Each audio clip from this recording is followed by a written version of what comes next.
Hello, this is JKalenad, and given the response to the Dustland walkthrough, I've decided to make more walkthroughs. So starting with my adventure Frozen, which is a pretty long adventure, and sort of intentionally, I guess. So what I'm going to do is I'm going to play through it and talk you through how to do it, just as I did with Dustland. So I beam down and I'm walking towards the examine marking on my map. And Frozen uses a lot of the map. It uses the map like constantly, and I have to admit it is a very tedious adventure, but I don't know. Yeah. So here we come across this ruined collector, spice collector thing, and it's actually the only on the planet. It's the only spice collector, so we have to fix it.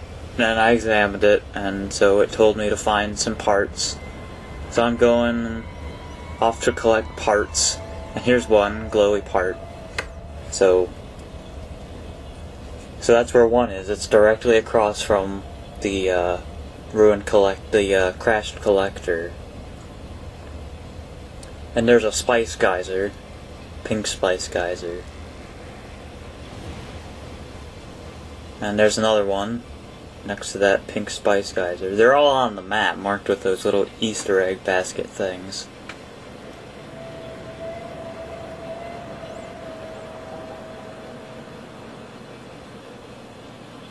There's a lot of walking in this adventure, and I think you end up covering a lot of the planet's surface.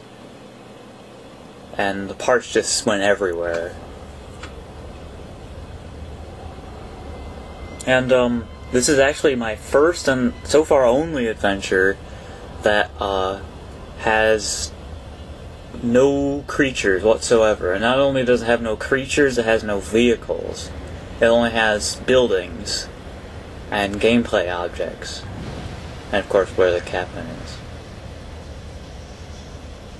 And I think there's another spice geyser, and you'll notice that that one is green as opposed to the other one, and I did that on purpose. I wanted to make this planet, there's another collectible thingy. I wanted to make this planet like truly unique in that, and like there should be a reason that there's this spice collector there, and it's this barren planet, but it's rich in spice. And here's another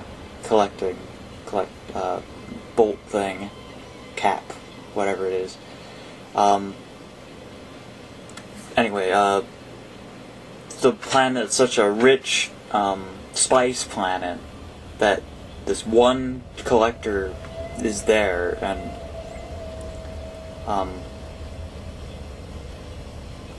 of course, it's kind of ironic that the player can't utilize this planet, because one, it's already taken, and two, it's an adventure planet. I think this is another... I think, yeah, there was another collecting thing, another cap there, I think, but it's hard to tell because it's so bright.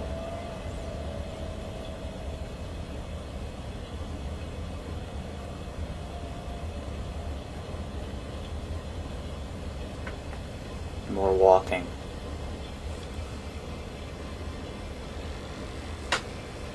The reason why it's so bright and everything is the planet is set to it's set to extremes. There's the highest atmosphere level and the lowest temperature. So there's all this ice everywhere. There's another collecting, and I must have picked up one there. So I've collected all the bolts or caps. Bolt cap thingies, and now I need to find the collector again. There's the collector. What was I saying? Yeah, since it's set to extremes, there's hazards, and that's the only danger. That's why I have those energy and health packs. There's one spice geyser right there. I mean, not a spice geyser, but Well, there is a spice geyser there, but I just got hit by an ice geyser. And what I'm doing here is I'm looking for the nose cap, because Act 2 has two goals to it.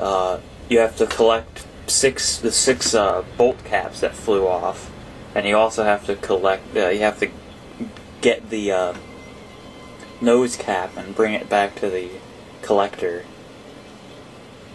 The nose cap is pretty hard to find because it's not shining like the bolt caps are. But it's marked on the map just like everything else in the adventure. I just got hit again.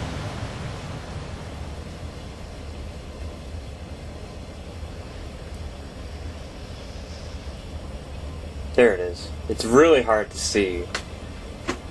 I actually considered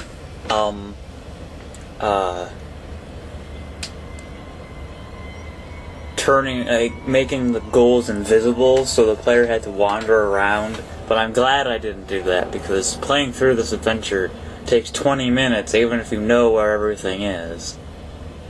And yeah.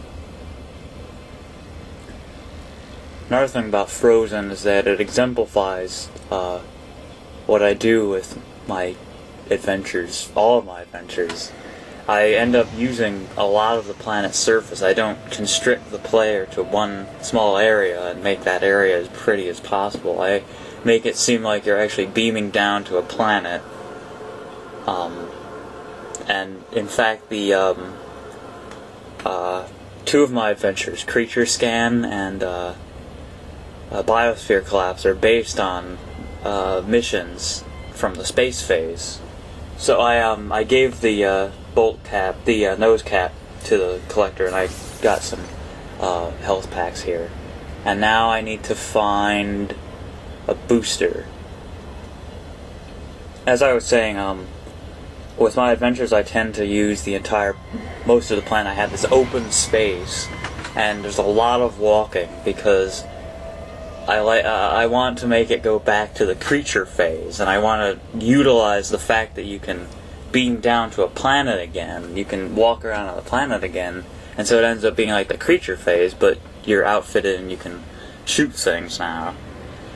It's like you terraform this beautiful planet, but you are only constricted to one piece, and I don't really like that. I mean, you can make that piece as beautiful as you want, and you can make it all sorts of buildings and a nice little town and everything, but I like the idea of beaming down to a wild planet and passing a scanner around to different creatures, or wandering all over the planet's surface looking for parts and getting struck by lightning. That sparkly, did you see those blue sparkly thingies? That was lightning about to strike. And I found that out the hard way when I was testing the adventure. I was wandering around, and I saw those sparklies, and I stopped, and I said, "Oh, sparklies, I wonder what that's for." And then I got struck by lightning. It didn't kill me, but it certainly took a big chunk out of my health.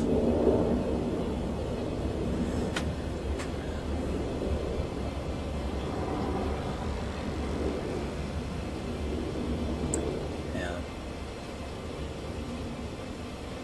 Booster should be around here somewhere. There it is, there's the booster. So I'll pick it up. So I have the booster. Now I need to go back to the collector. But in the path is this little chunky building off in the distance. So I'm going to inspect that, because it's kind of out of place and interesting looking. There doesn't seem to be any way to get into it.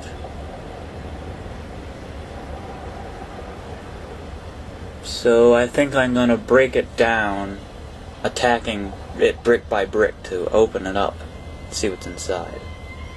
And of course I'll do that in part 2 of this walkthrough. So go on to part 2, because it's a cliffhanger now.